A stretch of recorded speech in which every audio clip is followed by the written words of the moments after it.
there! So today I have an unplanned book review. It was a book that I started reading that I hadn't planned to read. So I'm just going to review it for you now. It is Atonement by Ian McEwan, which I finished a couple of hours ago and I really love it. It's really good. Atonement is split into 4 parts. It starts in 1935, following the story of Bryony Tallis, who's 13, and her family, so her older sister, her older sister's crush, her parents, her cousins, and kind of the whole family. And she witnesses something with her older sister and her sister's friend Robbie that she doesn't quite understand at her 13-year-old mind, and Bryony, the main character, commits her crime. That was one problem I had actually with the use of the word crime, because it's not really a crime. She just mixes up what she thinks is true and false. So I don't think that's a crime. I think that's the ignorance of a 13-year-old mind, but I suppose it's from her point of view and she views it as a crime. I don't know, but yeah.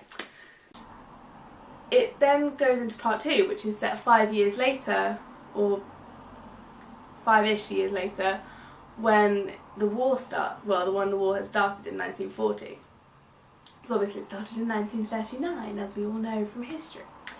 So yeah, then it follows Robbie for part 2, and then part 3 it goes back to Bryony, and follows her kind of trying to find atonement, hence the name, And then part 4 is Bryony's point of view, and it goes to the first person, where it's been in the third person, goes to first person for the last bit, and kind of goes back to the family and her 77th birthday.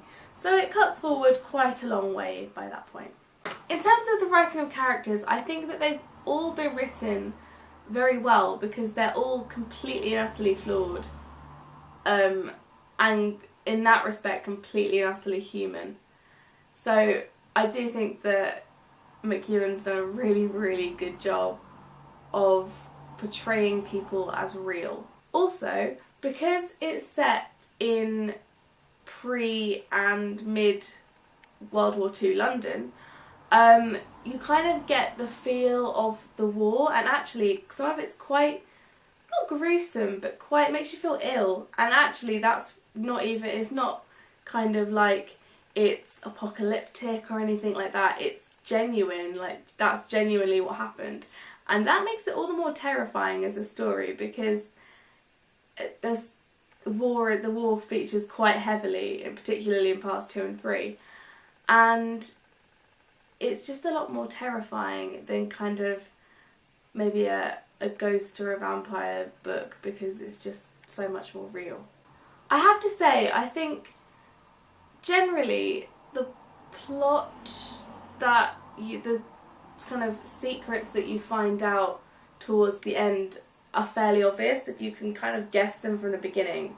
And I always knew, because Robbie is framed for something that someone else has done by Bryony, and it's fairly obvious who actually did it. And yet 2 of the characters don't even guess who. Whatever. But yeah, it's pretty obvious. It has been made fairly obvious on purpose, and it's more about character development and trying to find this atonement, rather than giving you loads of mysteries that you've got to try and work out. That's not what it's about at all. I quite enjoyed part 1, particularly towards the end of that section. Part 2, I personally found not dull, because it wasn't dull at all, but just wasn't my cup of tea, because it was kind of following the army in the war, and it was a bit like, ooh, okay. Part 3, I quite enjoyed, and part 4, it was only 20 pages long, and I don't feel like it wrapped up the novel well enough for me. Overall, I would probably give this book 4 stars. I did enjoy it quite a lot.